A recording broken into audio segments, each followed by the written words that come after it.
Pangestuku tampan ana. Pukulun Bathara Penyarian. Oh, Pak Carik. Udu. Bathara Penyarian. Ya kancane Pak Carik. Ya iya wis. Bekti kula pukulun. Ya Petruk tak tampa. Pukulun bekti kula. Ya Bagong tak tampa. Pukulun Bathara Indra ngaturaken bekti kula kunjuk. Ya Garing tak tampa. Pukulun Bathara Indra ngaturaken bekti kula kunjuk. Ya Petruk tak tampa.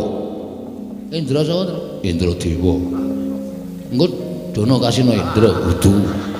Ora film ora. Kulon Bathara Indra ngaturaken bekti kula kunjuk. Ya Bagong tak tampa. Pukulun Yamadipati bekti kula. Ya Garing tak tampa. Waduh serem suarane. Ya Garing tak tampa. Untal cengelmu. Medeni Indra wis tenang wae santai. Bathara Yamadipati bekti kula kunjuk. Ya Pak Petruk tak tampa. Bathara Yamadipati bekti kula kunjuk. Ya Bagong tak tampa. Waduh. Nganggo ngono barang Indra. Kaya seger delok aku. Aku ucul klambi katokan training ngono kok. Mulane ya seger awakmu kimplah-kimplah. Kalau dicokot iki diaginge iso mak grewel ngono. Mbok ora medeni. Wong arep perang kok malah dideg-degi. Nala Garing wonten dawuh Pukulun. Tekan koning maman kene didhawuhi Wang Pikulun Jatimurti Wang Pikulun Bathara Guru. Wigatosipun aku ki nang ngrangket karo kowe. Lho, sebabipun menapa? Merga kowe wani karo Wang Pikulun Bathara Guru. Kowe ora ngeparengake yen to Siwa Badranaya ya Siwa Ismaya nyembah marang dlamaning Wang Pikulun Bathara Guru. Wane perkara niku beda perkara. Semar niku bapak kula. Ning nganti bapak kula gawe diasorake derajate kaya nyembah dlamaning Pikulun Bathara Guru ora bakal kelakon. Upama Semar gelem, anak-anake sing ora gelem. Ngoten. Tur niku kula ajangi jembar. Kula ngerti nek dewa-dewane ajeng ora trima karo napa sing kula lakoni. Rawi-rawi rantas malang-malang tak putung. Sapa ganggu bapak nyawane Garing tak ikhlasake. Lho, kowe wani karo dewa, sing tak wedeni apamu? Ming dewa iki kok diwedeni. Ya, Tru. Aku karo tukang nagih utang ora wedi kok. Ming dewa diwedeni. Oh, siap kok, siap kae. Apa Petruk bareng nyombelani karo bapakne. Lho anake, Mas. Nun sewu Pukulun niku anake bapak. Dadi nek Garing belani kula mesti belani. Wah, nek ngono Bagong ya belani. Ora belani. Ah, ndek belani. Medeni enak omong untune kok graji, Tru. Ora apa-apa anggere kowe iki tetek ora masalah. Ah, aku belani. Kowe sapa jenengmu? Yamadipati. Yamadipati. Ya. Kowe belani kena ning ditena jabut nyawamu. Wow. Senengane jabut kowe ya. Belum rampung barang tok jabut ya. Manusia macam apa itu? Jan Bagong ora semingkir apa kelakon kene margane matimu Singalena prapting lalis. Lho, wani aku sing tak wedeni apamu. Kelakon tak bondo, tak krincung sikilmu Nala Garing. Mang maju, nek ana dewa kewirangan aja tundang Nala Garing. Mati dening aku. Petruk kene margane matimu. Monggo kula ladosi terus.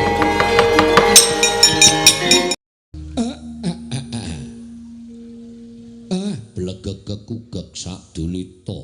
Mel. Ayo. Ora bakal iso ndunguk dewa.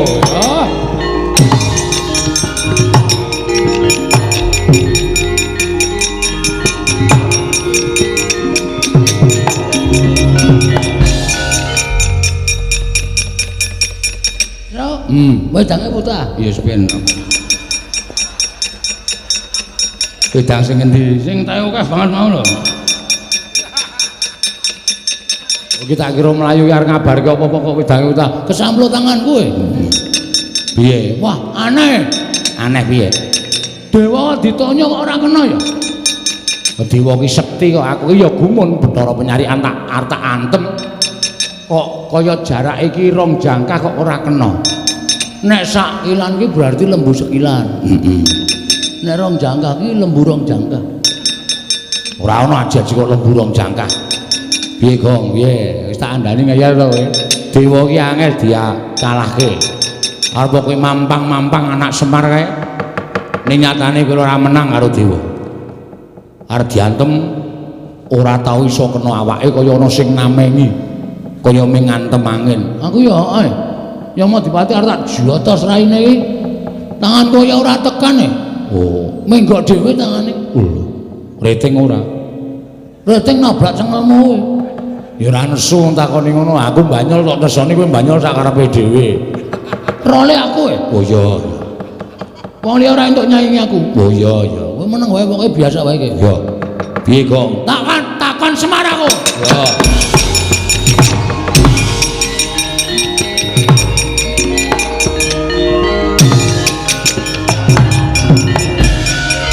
Mir, mir meneh. Wis ora apak ning mir, men. Iki susu iki, Pak. Piye? Aku mau bertanya kepada Bapak. Kok dadi, dewa ora iso diantem? Dewa iki derajate sak dhuwuring menungsa. Dewa iki sembaning menungsa. Mula dheweke ora iso diantem karo menungsa lumrah. Terus piye iki lek perang teneh wagu?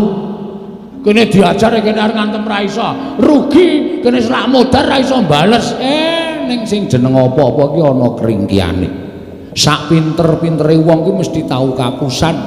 Sak bodho-bodhone wong ki mesti duwe penemu sing apik. Lho wis aluka. Nggih. Sak ampuh-ampuhe wong ki mesti ana keringkiane. Baladewa kae ya ana keringkiane. Keringkiane apa, Pak? Nek ngantem dewa ya aja nggon sirah, ora bakal kelakon. Ning dada medun.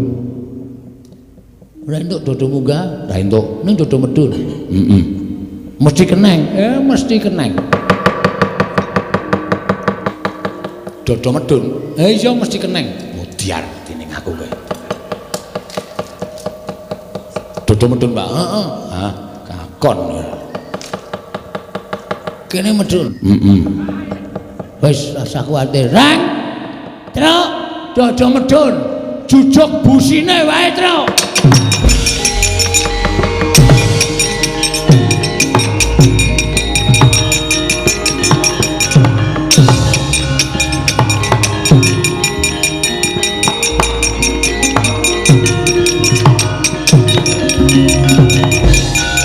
Ayo. Amuk Suramrata, Jayawrata imbang yen padha-padha. Kowe arep ngopo kowe? Kowe arep ngopo kowe? Mang tutuke le ngantem. Mang tutuke. Sadurunge aku semaput, bales kowe ora kekejek aja duntang nara garing. Ayo, aku walesen. Aku walesen. Reng, apa? Nggon busi. Oh siap. Kono wis entreke lorone ra jamak-jamak. Bres ngono rek, mati dene aku. Ayo wasan, mati ya. Aduh, waduh. Mutar rek.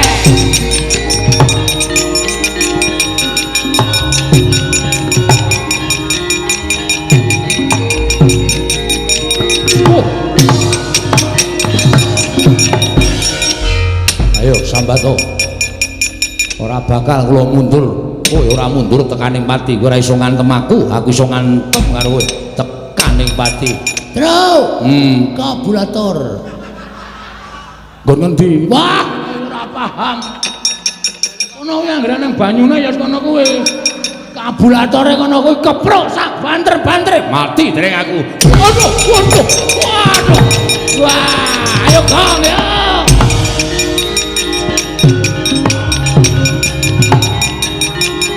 Wah.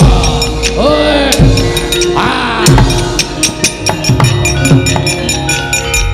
Ayo walesen aku. Walesen. Iso males karo aku. Iso ndumuk aku, ngantem aku, bumi langit tangkep. Waduh.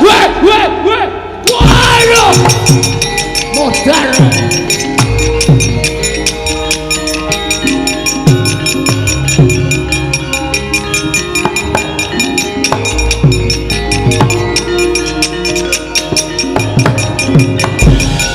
Pecah kula pun mati aku edan nolo gareng edan.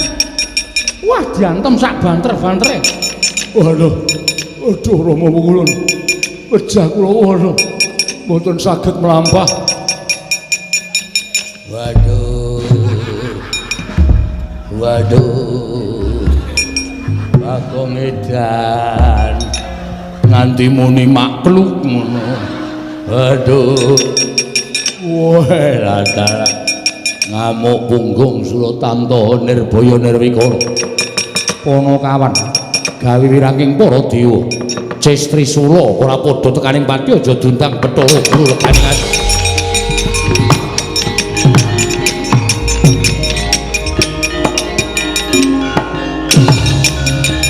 Waduh. Wes.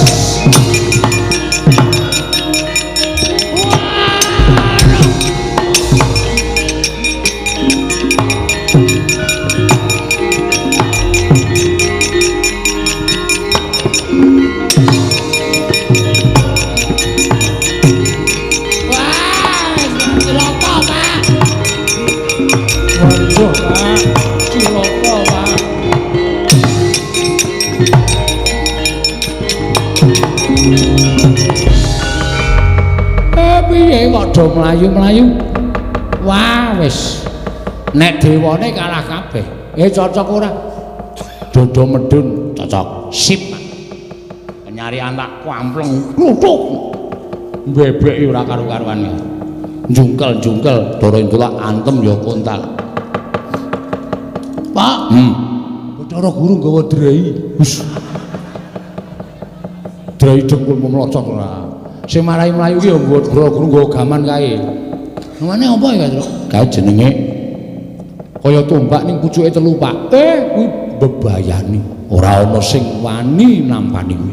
Kuwi pusakane Bathara Guru sing jeneng Cestri Sula. Cestri Sula, Tru. Gong Cestri Sula, Gong. Agane men Cestri Yamin. Cestri Sula. Mula kok ditokke kok suarane. Cengkoke iki dawe-dawe. Cestri Sula. Kae ora ana sing wani methukke ning bapakmu wani. Ngene bapak mati, ngene bapak sedo. Pendem ya, Pak ya. Wis. Apa meneh wong mati. Kok karo bapakne kaya ngono to, Kong. Kon piye nek mati? Nek aku mati kowe ora sida mbangun desa. Waduh, wis ora ketemu Pak Bina. Cilaka iki, Tru. Ha iya. Kudu sing mbangun desa iki. Pak Bina ora ono. Anu den bagus sing ngarsa. Iya. Ha iya jawe. Kowe do tengok kene. Bagong Petruk gareng tengok kene. Bathara Guru aku tak neng kene kok ora tekan kene dhewe wong.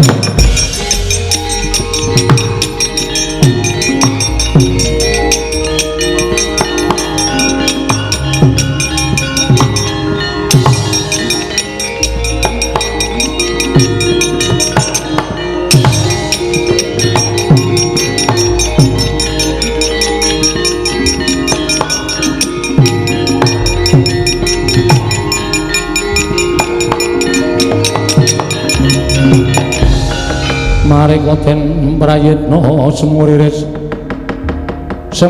eka balik titiyani gandayani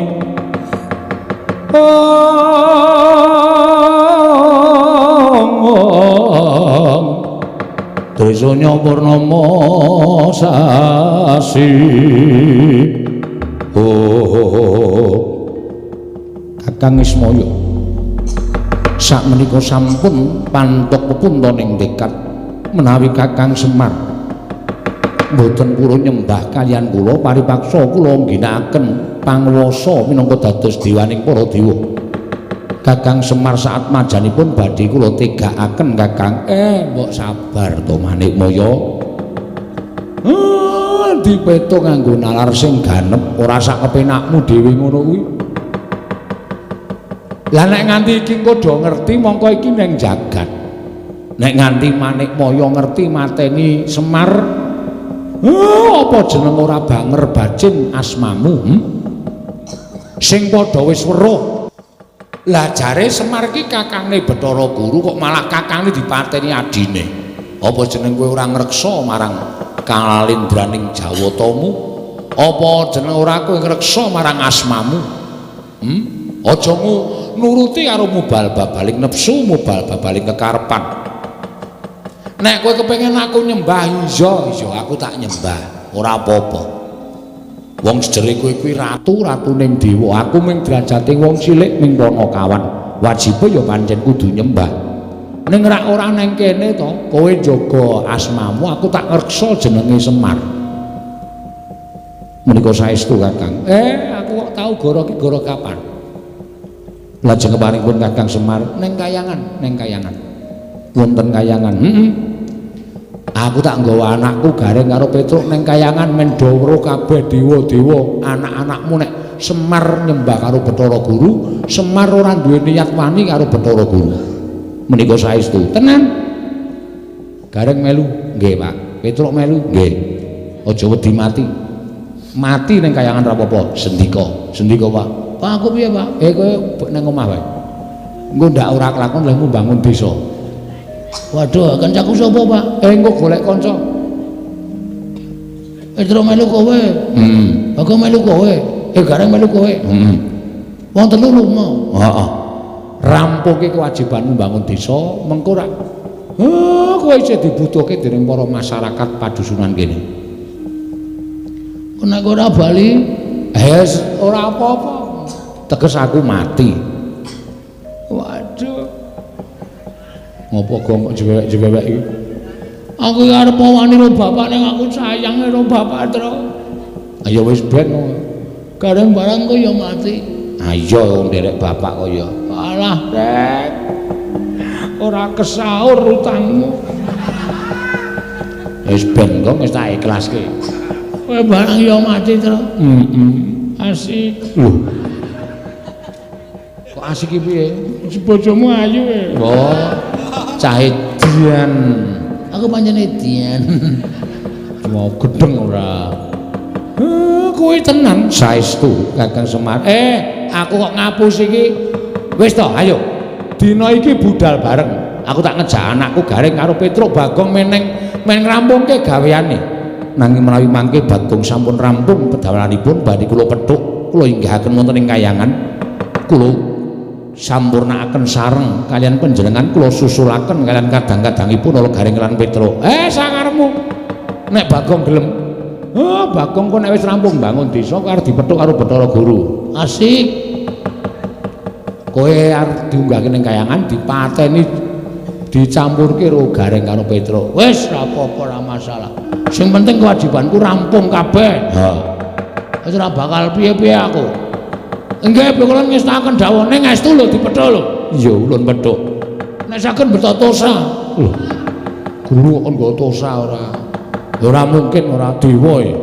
Monggo Kakang Semar kula dherekaken minggah dhateng kayangan. Ayo. Ikhlas nggih Kakang. Ora ikhlas sebab apa? Urip lare tuku, lare utang ora ikhlas.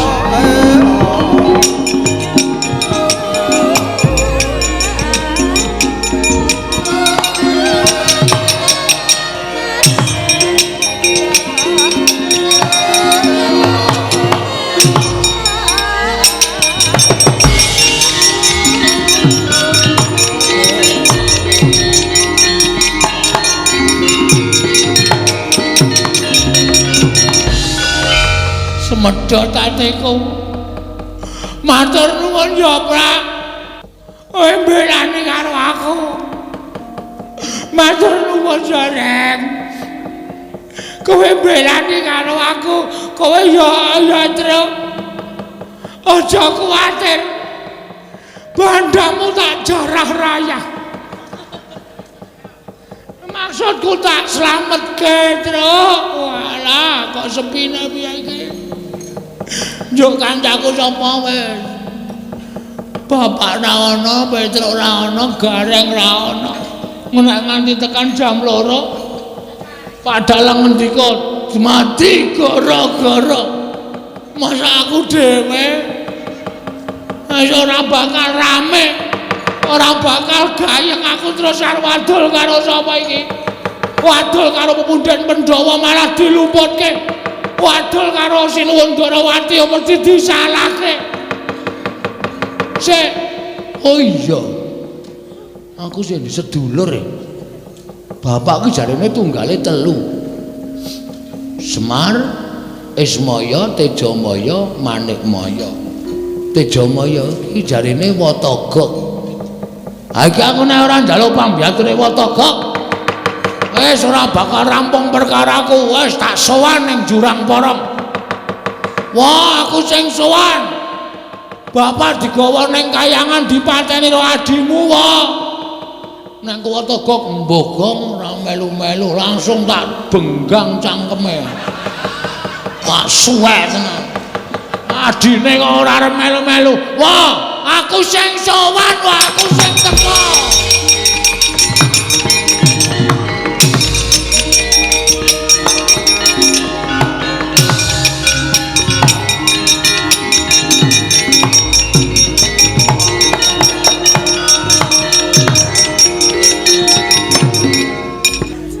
Lho, ora ana apa-apa Janaka edan iki ngapa iki? Kakang Brada. Menawi menika rak kados titah panengah Pandhawa. Ha iki kaya ngono iki lho kok nggawa glotrekan barang. Wah, lah menika pripun iki lho? Sampun Kakang kula ingkang badhe ndangu.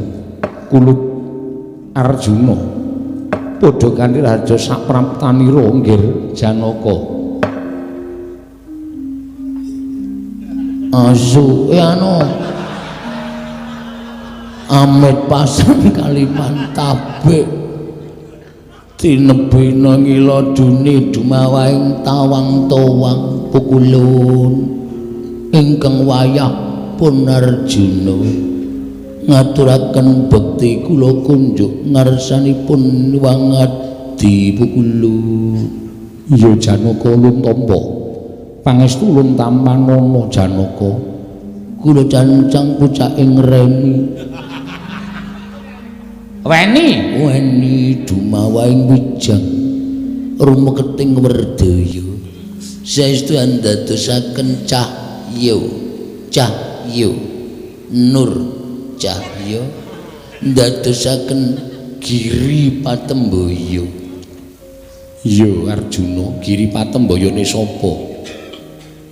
Kula piyambak mboten mangertos Pukulun. Janaka padha raja sak prata kita. Pukulun Bathara Teka. Narada wilujeng niring sambikala bektos kula kunjuk Pukulun. Bekti iki aja dibasake, bekti ngono aja bektos. Inggih. Ulun tampa, pangestu ulun tampanana nggih. Kula pundhingga jimat paripe dayanana ing kasantosan Pukulun.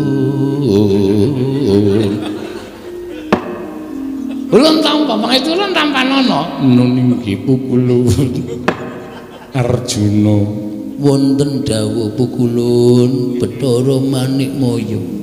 Apa to sababe dening kita suwanana ing kayiwangan? Mboten wonten sebab akibat. Ingkang jalari kula sowan wonten ing kayiwangan namung nampi pelaporanipun saking sekretaris desa menawi Kakang Semar lan sedaya para putra putranipun menapa pasang giri kalersan kaboyong wonten ing kayiwangan Pukulun. Iya Arjuna, apan kepara nyata lamun Kakang Semar ndak boyong marang kayiwangan menawi dipun keparengaken kula badhe nyuwun arta nyuwun priksa Pukulun kenging menapa Kakang Semar dipun boyong wonten ing kayiwangan kenging amarga ana bab ingkang bakal tibakake kelawan Kakang Semar menika ateges menapa satunggiling prahara utawi perkawis pidana pasal 323 ingkang dipun lampahi dening Kakang Semar menapa kedah nglampahi kalih dasa wulan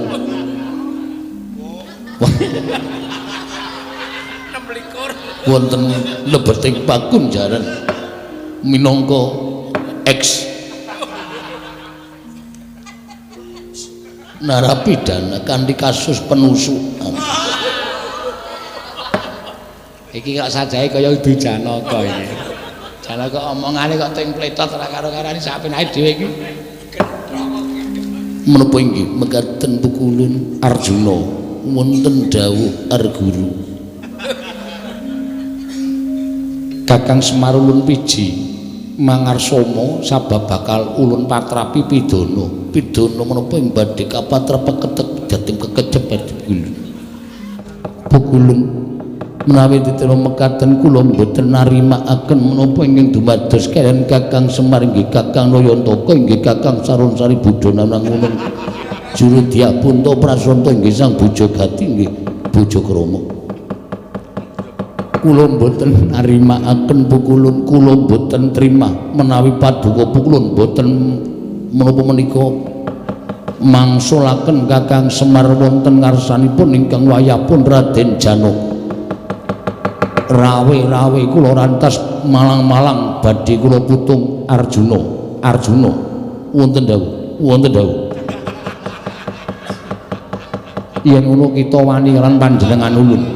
Mboten ateges kula badhe wantun lan panjenengan Pukulun namung pakartinipun Pukulun ingkang sampun nalisir saking angger-anggering kautaman minggu saking dedalan. Kula mboten narimakaken. Bener Janaka nek tok waneni kok sapenake dhewe ora. Yen ngono kita wani kelawan panjenengan ulun bakal ulun katutake dosane. Pukulun wonten tembungan dudut ngatur sulung luntung niki. Menawi panjenengan badhe ngatutaken menapa ing sampun badhe kula mboten idri kan panjenengan Pukulun guntur geni guntur angin sirnakna Janaka.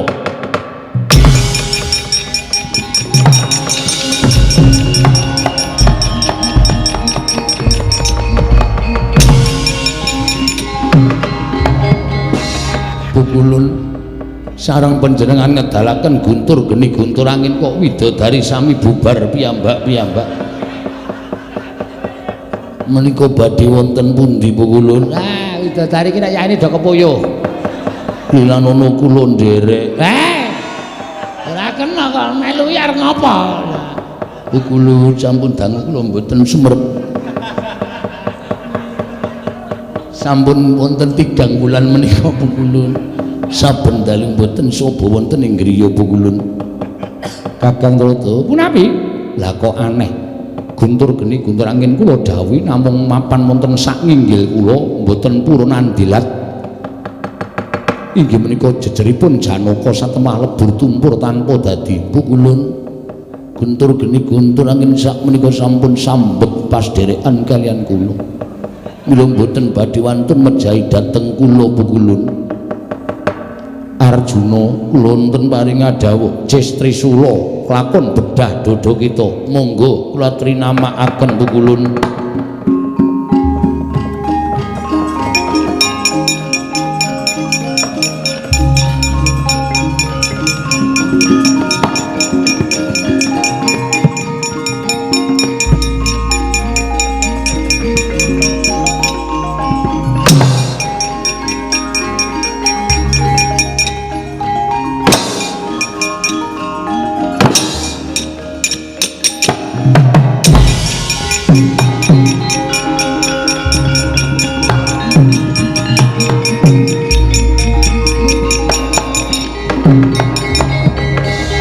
Kakang Trata, menapa inggih menika badhe numusi panjenenganipun Kakang Kaneka Putra? Pripun? Cis Trisula mboten tumama, Janaka malah ketingal mesam-mesem kados mekaten. Wah, lah kok elok bocah iki. Lah kok dadi kaya ngono kekuatane. Pukulun panjenengan dawuhaken menapa menika namanipun Cis Trisula. Cis Trisula kula mboten kraos Pukulun. Kula banjur aku kudu piye Janaka menawi kita panjenengan Pukulun mboten ngunduraken Kakang Semar lan sak anak-anakipun. Pukulun kula mboten nrimakaken. Paduka Pukulun tetep badhe kula ajar legane ati kula.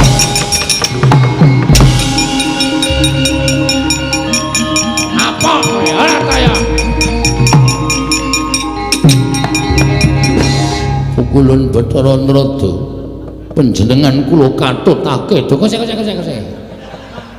to aku ki ra melu apa-apa aku ki malah mau ngelekke Bathara Guru aja tumindak kaya ngono ning wis dipaida wis ora kena tak elekke aku ki dadi ra melu-melu mboten tumut-tumut ora oh inggih sampun Bu Kulun kula nyuwun pangapunten Bu Kulun ya ora dadi apa Bu Kulun bertoses lho dewa kok jaluki rokok iki dewa ki ora udut dewa ki memang jambu dewa Nirmala pelem pertangga jiwa ora udut mboten ses ora bringosen kok ora udut apa kuwi wong lanang apa wah lah trondolo ki ora jane kok nyuwara Bu Kulun coba kowe nyuwara aja gede-gede ning kaya swara biasane Bu Kulun nah candak kowe ora iso ngapusi kowe ayo asem iki cah cilik angel dapusi iki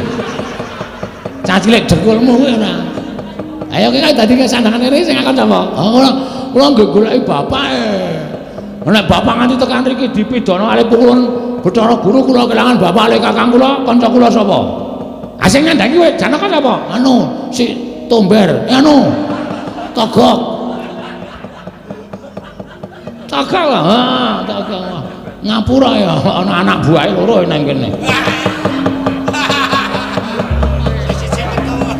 nanti tak sebut jeneng walah sing nyandangi Togok anu ya anu nggih walah mula kok ya duwe kekuatan munggah ning kayangan pripun niki pungulun bapak kula teng pundi bapakmu ning pinggir Candra Dimuka ana tulung ana dibondo karo Kulun Bathara Guru wah jan setan tenan kok Bathara Guru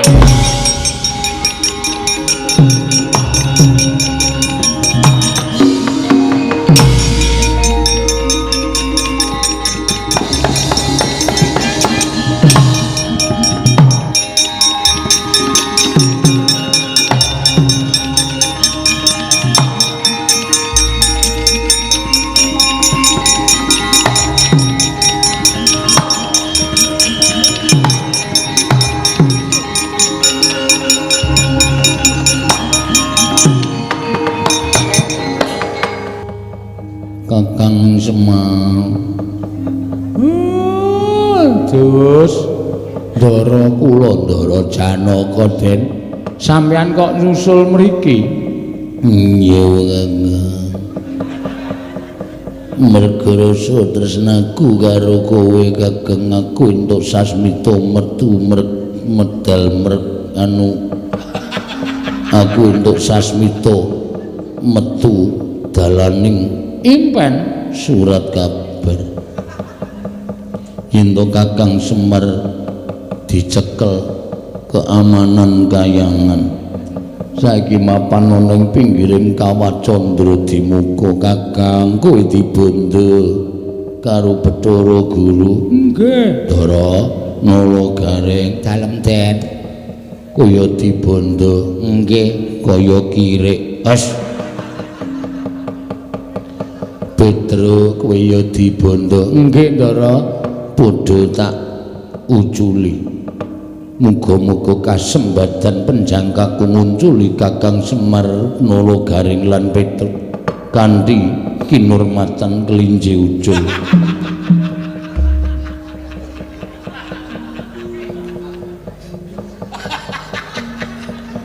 pun pokoke kanggo kinurmatan apa-apa kula nderek waton kula diuculi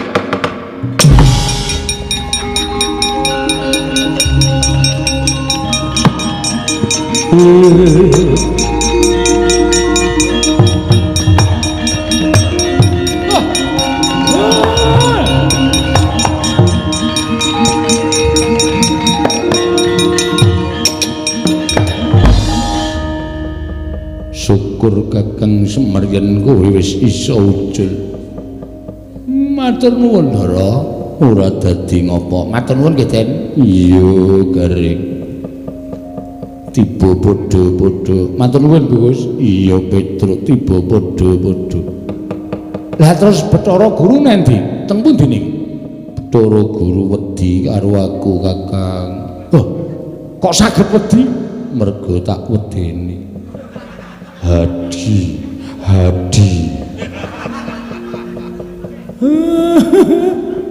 iki kok kaya ora kaya biasane to Gareng. Sik. Lah periksane. Ndara Dalem anu opo Gareng? Waduh Ndara Jana. Malam Kemis digeret Larasati. Malam Jemuah digeret Manuhara. Malam Setu digeret Sembodra. Malam Minggu digeret karo si Dresana.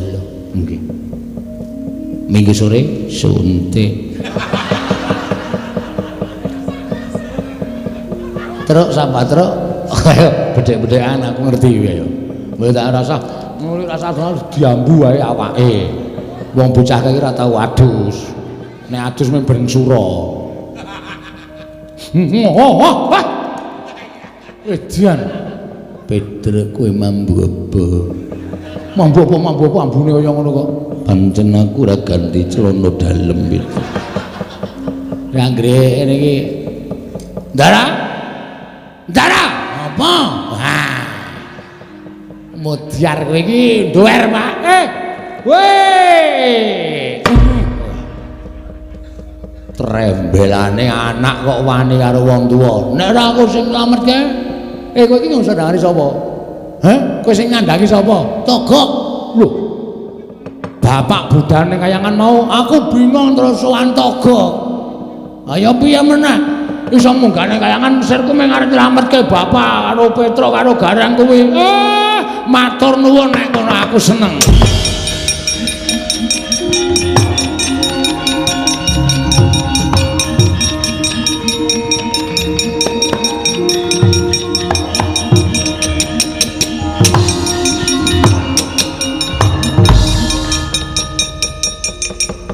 Janaka kowe aja mudhun ning jagat.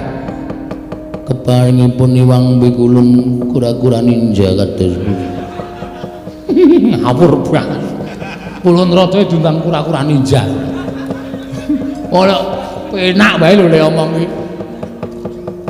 Kowe lungguh nang Sela Kandawaru Binangun. Hah? Lungguh ning Dampar Kayangan.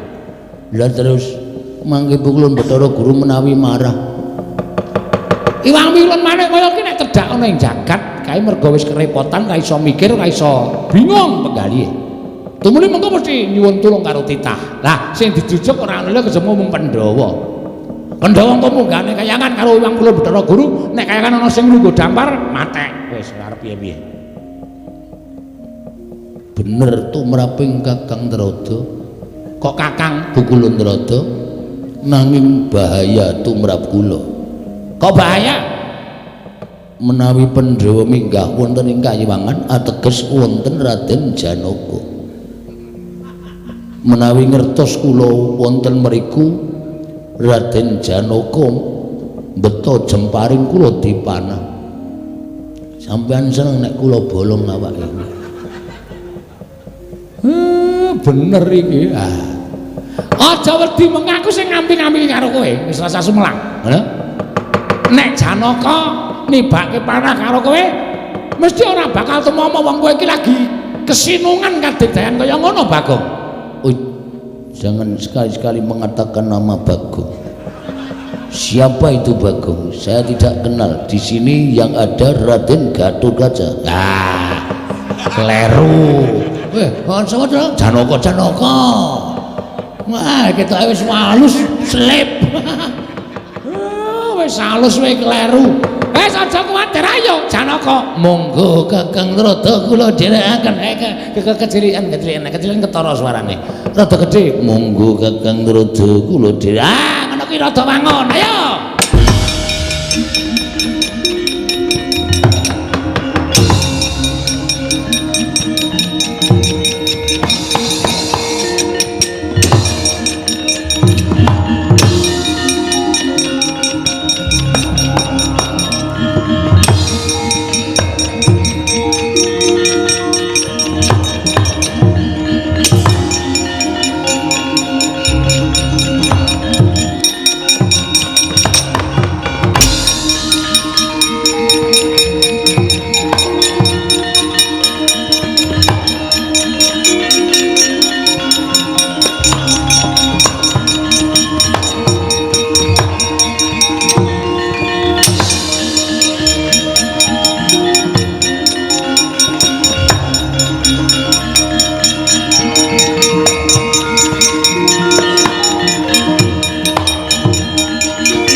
ganjeng langit kelap-lapaton lir kincanging risang mawe gandrung. Werkudara apa? Lah kok dadi wis nganti suwe banget Kakang Semar lan saat majani kabeh ora sowan Praja Ngamarta. Marata coba tak takoni Dimas. Yo. Apa Siadi tau paring pangandika ing natoni marang atine Panakawan? Nadyan aku ki wong bongol. Nadyan aku ki wong kau. Ning pendak-pendak aku guneman karo Panakawan mesti tak hati-hati aja ganti gawe kogel kagelan ati ning Panakawan. Merga Werkudara ngrumangsani kahanane Pandhawa sing nganti kaya mengkene merga labuhaning para Panakawan. Bener Yayi? Yo. Siadi dieling-eling apa tau tate paring mangandikan sing gawe kogel kagelan penggaling Panakawan? Durung. Ning sing tak jubriyani mung adiku Jlampruk. Merga panjenengane utawa adiku Jlampruk kuwi pendak dina Srawung karo Panakawan. Mbok menawa ana tembunge sing ketrucut, ana tembunge sing ora disengaja nganti dadi tatuning atining Semar lan saana-anane. Mula takonono Janaka kuwi Arjuna wonten maring Adang. Apa Siadi gawe kogel kagelan penggaling Kakang Semar? Koko Prabu. Kados menawitipun ngendikaken Kakang Mas Werkudara sak saged-saged kula mboten badhe tumindak ing mboten sak mestinipun kaliyan para Panakawan. Jernyatanipun Panakawan menika Koko Prabu pirsa piyambak tansah anuntun dhateng gesangipun pun Arjuna. Ya muga-muga ora ana sing gawe tatu ati ning para Panakawan Werkudara.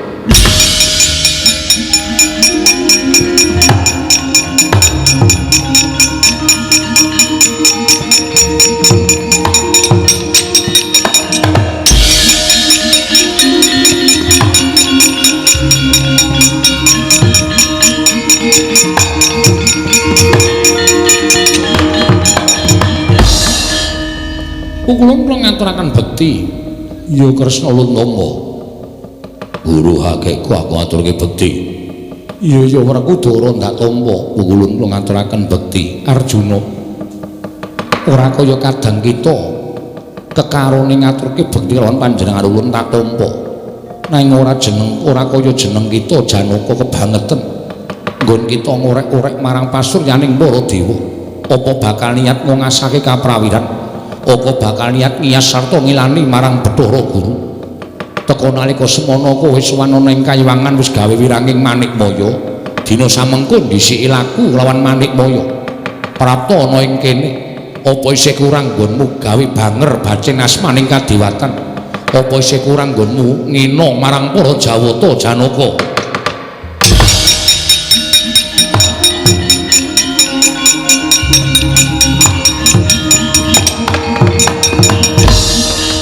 Ulun estu mboten ngertos kenthang kimbuling lelakon pojok plereting kahanan teka Paduka ndukani dhateng ingkang mayapun Janaka.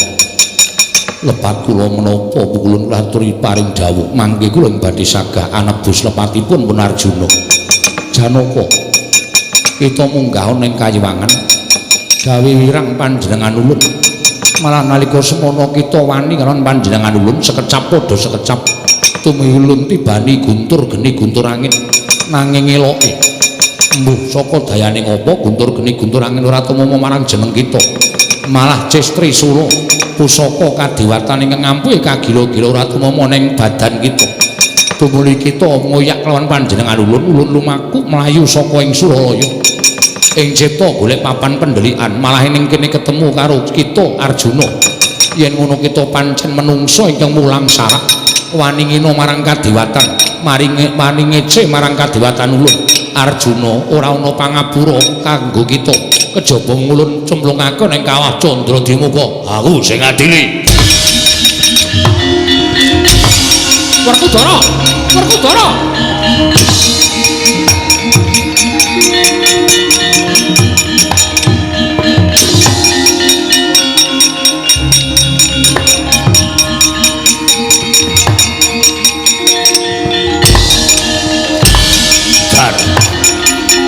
Mas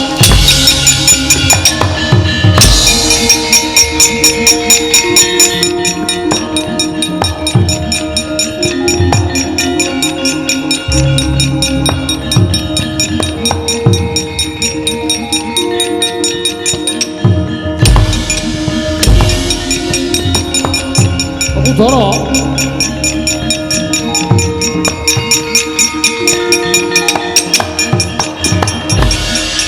Kosek to Yayi aja kesusu to. Sing jeneng wong tuwa ki tumindak mbok nganggo pitung ora sak penake dhewe. Wah, setan. Sing adi ya Janaka. Dumeh dadi lelanging jagat lan curing bawana, dumeh dadi wong ngampuh. Nganti wani munggah ning kayangan. Kosek to dipitung dhisik. Ora perlu dipitung. Sing paring dawuh guru kakekku, tangeh guru bakal guru karo titahe.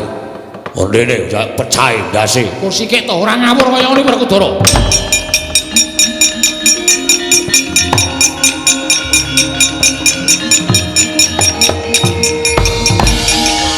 Kulon sewu Bu Kulon. Sampun ngantos menika mangke damel dredah antawisipun Werkudara lan Janaka. Bu Kulon kala wau paring dawuh menawi Janaka minggah wonten ing Kayuwangan menika leres. Iya. Nyata blegere Arjuna. Mongko nyatanipun kula nuwun sewu, Janaka menika mboten ate pisah kaliyan Kresna. Wiwit kala wau bidhal saking negari Ngamarta, kula menika seneng ngadang kula pun panengah. Nanging nyatane ning Kayuwangan ana wujud Janaka. Nanging ngaten sakmenika ngaten mawon. Monggo dipun buktekaken. Bu kula ngaturi nganti ingkang wayah tetiga dhateng Kayuwangan. Ayo yen kita ora percaya karo panjenenganipun.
Laning kalanggiwan aglar pandhan muncar tinon lir kekonang surung sala tetan padang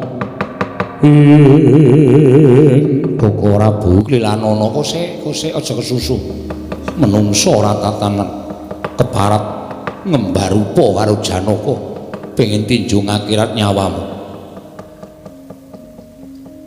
Janaka lagi topo? Ya, aku tak omongke nek lagi topo. Mana begawan cipta plempem. Oh ya.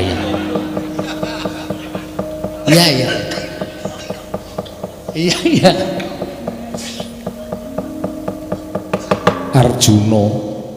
Arjuna Jugara nggon kita topo Janaka. Kuwi ladal topo bareng to Werkudara. Wah, sapa? Cengengesan. Lah kowe apa ora ngerti kok? Ora. Sawangan nganggo permana jati kok kuwi sapa ngono lho. Nun sewu ngantos kados mengaten lampanipun niku kados pundi Bu Kulun? Panjenengan kedahipun nglenggono dhateng lampan ming sampun panjenengan lampahi nek nganti kayangan nggo jag-jagan tiang-tiang menika mestinipun Bu Kulun niku nggadahi kalepatan. Mestinipun lho kula mboten nuduh dhateng Paduka Hyang Bu Kulun Jatimurti.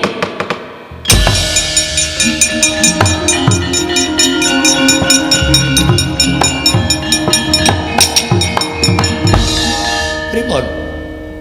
Menapa tasih badhe niat nggadahi pakartik mboten sae? Pripun kula tanyun prisa? Lah kene iki mung muncul Janaka ya kocar-kacir ndekno sapa-sapa pateni, sapa-sapa pateni. Panjenengan menika dewaning para dewa lho dipramesti. Panjenengan menika datu mindak ingkang sae. Supados patuladan dados patuladan para titah ing gular wonten ing jagat. Lah wong ora luput, Semar ora kleru, Gareng ora kleru, Petruk ora kleru kok dibondo diracun. Nek mboten Janaka menika ingkang milujengaken Semar kalian Petruk kalian Gareng, kayangan saya geger tinimbangane geger sak menika. Pukulun Bathara Narada kula menika Janaka. Ya kok sik kowe sabar sik aja kuwatir. Ning sing tak anggap Janaka iki dhisik, mengko kowe gampang. Nggih. Koko Prabu wis manuta nggih wis tahaken dawuh edianten Koko Prabu menapa kepareng kula jemparing saking mriki kosek to aja tok panah kontal tenan kae kosek Janaka kosek iki ora ngene iki ndak ora rampung-rampung adan namung malah kula saya wireng kula menika saya gedun teko Janaka kok saged menang kaliyan kula menika panjalmanipun sinten menika Janaka kula beto saking jagat minggah wonten ing kayangan lah wong ki nek angkara murka pakartine mula paningali peteng wong ki nek tumindake elek ora iso nggunakake netra batin ming peteng dedet limengan merga ora iso wening atine ngoten sampeyan dienggo dolanan karo titah ya ora krasa ya mung merga titah menika pancen lagi winawong dening dewane dibantu karo dewane ngaten nggih Kakang badhe ngeprisa badhe ngertos kula badhe ngertos teko Arjuna ingkang wonten pingking panjenengan menika kenging guntur geni guntur angin mboten menapa-menapa kenging pusaka cestri sula mboten menapa-menapa sinten ingkang ngemong dhateng Janaka menika wong ki nek peteng ora iso nyawang lha trimesane iki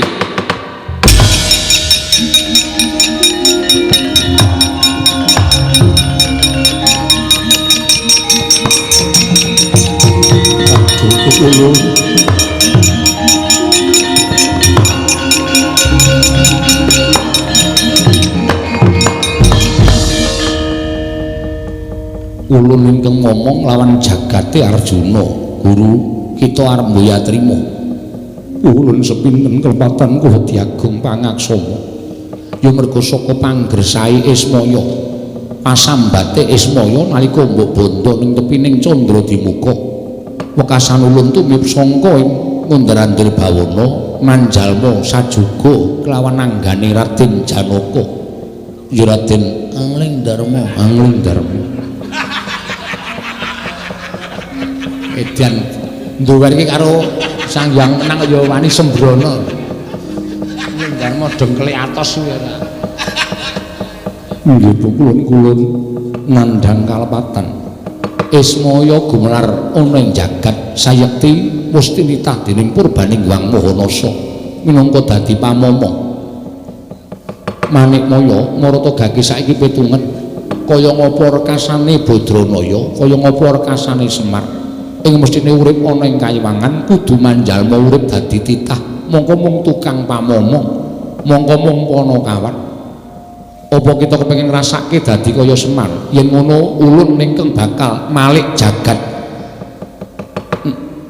Ismaya dadi Jawata Manikmaya dadi titah mboten ulun mboten kula sampun dodho ing kalepatan mula aja gampang lupute kelawan Semar kaparingan pangwasa ora wenang nyembah kelawan Bathara Guru ora wenang tata krama kelawan Bathara Guru kuwi wis sak mestine aja rumangsa dadi dewa nalendraning para dewa terus kumawasa sapa-sapa kudu nyembah nanging ana pitunganing Hyang Mahanasa ingkang ora diwenangake nyembah kelawan jeneng kita inggih Pukulun sepisan ji ulun pangapura angka loro kita mbaleni keluputan aja takon dosa ulun pribadi ingkang bakal maringi pangkuman kelawan jeneng kita Manikmaya inggih Pukulun nyuwun pangapunten dene kapindho kita kudu maringake pelem pertangga jiwa lan jabu dipun nirmala gangsal 11 kilo 15 kilo Bathara edian nembung pelem kok 15 kilo ya tekor bakule ora wah wis yen kita ora maringake aja takon dosa ulun ingkang bakal matrapi pidana kelawan jeneng kita inggih Pukulun sewu-sewu kalempatanipun ingkang abdi tadah wadana kula nyuwun pangapunten ing sakalangkung kathah Pukulun mboya dadi ngopo Wis ngono Manikmaya. Ulun kondur makayangan. Ingkang sabanjure apa ingkang bakal kita tindakake, kita maringi pelem pertangga jiwa, nanging uga kita ndak jaluk nyuwun ngapura karo Bagong. Pukulun kula jejering jawata, apa ngatasi dewa duwe keluputan ora gelem nyuwun ngapura karo titah. Luwih dhuwur derajate, luwih jembar kesabaran yen to ana dewa ingkang nyuwun ngapura kalawan titah yen to pancen dewani luput. Inggih, pukulun ngestakaken dawuh.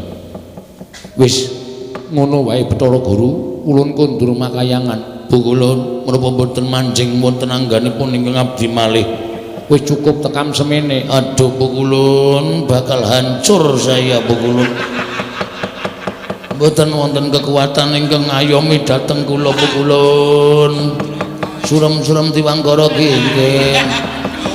Modyar cacate. Ora diayomi karo Pukulun Bathara Wenang wis ora bakal duwe kadigdayan deplok karo Ndara Janaka. Pukulun kula triparing dawuhan Raden Janaka sampun ngantos mulasara kaliyan kula. Arjuna punten paring aden. Aja pisan-pisan gendak sikara kalawan Arjuna ingkang iki. Inggih. Iki mung saderma nglakoni wonten ingkang nyipta ya kuwi wayah ulun Catugara ya Teja Mantri. Ngestakaken dawuh. Badhe kula estakaken dawuh paduka Hyang Adi Pukulun. Pukulun ingkang inggil menika mencereng terus mripate. Nyuwun tulung Pukulun. Werkudara. Nggih.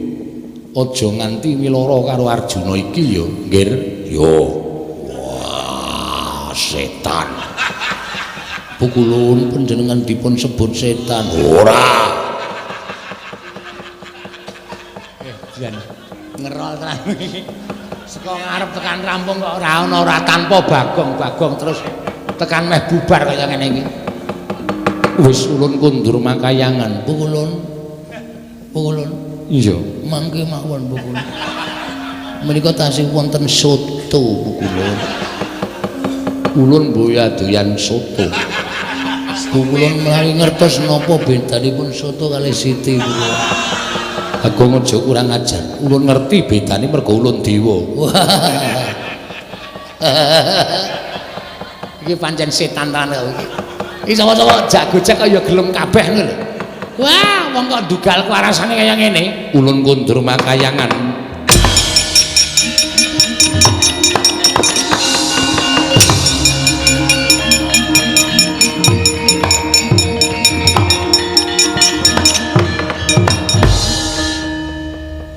Kakang Rada, menawi Arjuna menika kinen mandhap saking pelenggan. Medon sekali medon iki duganmu. Lam-lam perjiwatan. Boyo mirah boyo ingsun. Sun permak dadi ndika. Sing arep dipermak iki apane? Rite Pukulun. Pukulun Bathara Guru. Kula ngaturaken sembah pangabekti kula kunjuk. Iya Arjuna ulun tampa. Ila bakal ulun paringi pelem pertangga jiwa lan jambu dipa nirmala. Inggih Pukulun. Koko Prabu Ndelalawati. Arjuna apa? Koko Prabu, kula kapang lan panjenengan Koko Prabu. Iya Janaka iya. Raden Janaka rasuk diwangsul. Pukulun. Ora kowe iki ndang sapa? Pukulun Sanghyang pendek dengkulmu iki. Pukulun Sanghyang menang. Pukulun Sanghyang menang wis bablas kok dadak diceluk. Ora kita iku ajeng diajar kali Janaka. Ora. Kang Mas Jodipati. Wo. Ya ampun sengol ngenten niku Kang Mas. Sing alus Kang Mas Jodipati. Nggih. Kula ngaturaken bekti kula kunjung nggih Kang Mas. Yo tak tampa. Pangestuku tambahan ana, arep nampani pangestu ora? Nggih Kang Mas. Rene nyedak rene. Sampun mriki mawon Kang Mas. Ngerti nek arep dikepruk. Wis ben ora. Bagong Salina, le salin piye? Wong aku mau ya mung digawe karo togok tenan tak catut cangkeme tenan. Lah sapa-sapa arep dicatut cangkeme nak. Maraya aku ora iso salin. Ulun puja bali kaya wingi ngene kowe, Bakong.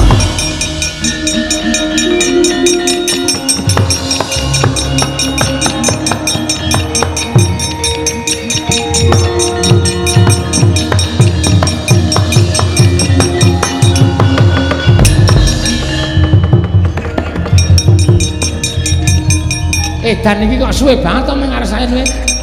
Wah, sajake mulet tenan. Togok lek gawe jan tenanan iki. Nganti angel disalini. Ayo kesalin ora kaya bocah sini.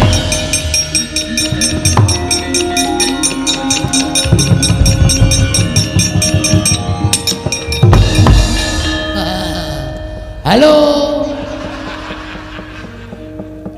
Ngandel ora. Nek mau tok panah rak kowe getun to. Setan. Ngapunten ya, Dara.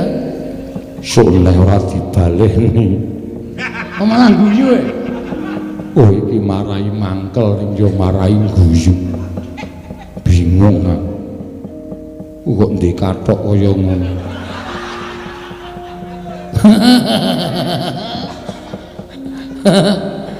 Ana iki gane sampeyan biyen dhisik lemu. Ini biar nonton tulisannya SD Kepek Wonosari.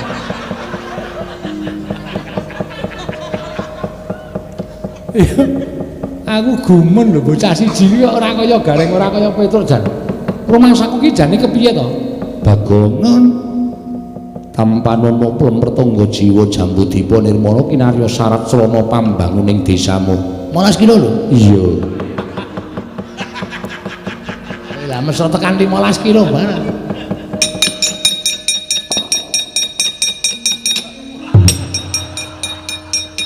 Wis ulun buntel sisan. Oh, piye? Ayo didum sak keluarga to, Mir. Iso. Kok njaluk ora, Rek? Njaluk. Isine brek. Entek kok isine ora. Matur sembah nuwun Bu Kulon. Kanggo syarat srana pembangunan desa kula. Nek boten ngoten ora rampung-rampung. Ora pamitan barang to. Nek kecukupan karepe rak mulih diusung dhewe kae. Wis ben ora kesel ndalan rak ngelekar semaput. Wah, jan setan tenan kok. Bu Kulon kula nyuwun pamit. Ya Kresna sing ati-ati. Bu Kulon kula nyuwun pamit. Arjuna ulun nyuwun pangapura mboten dados menapa. Aku njaluk pamit Guru Hakeku Bratasena. Ulun nyuwun pangapura. Kakang Semar kula nyuwun pangapunten Kakang. Ya ora apa-apa, lalekke lakon sing wis rasa ndadak eling-eling.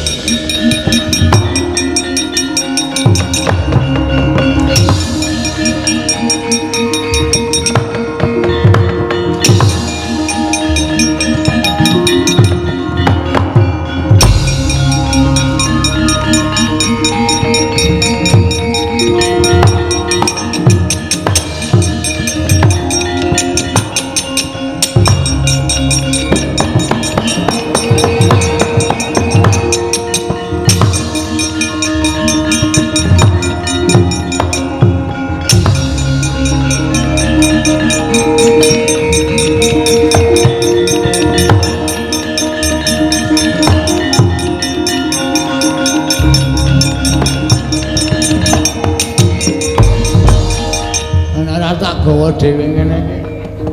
Kok aja mulai piye ta iki ora rampung lakone. Iki isih dawa, iki isih gayeng. Oh, ora ngerti babaring crita nek yaene kondur. Isih rame iki. Iku aku isih bangun desa, mujudake desa ingkang gemari paloh jinawi. Terus aku nyuwun karo para rakyatku kabeh nek panjenengan sing percaya karo Bagong ya wis, aku dadi pemimpin ra masalah. Nek aku kleru do dielekke, nek aku salah aku do dielingke. Mergo menungsa lumrah, kedunungan nina lali salah apes lan mati. Ampun kondur sik. Niki isih jejer bareng. Isih wonten sing bakal nyarusiku gegayuhane Bagong. Nek sampean kondur sik rugi ora kecekel lakone mengke.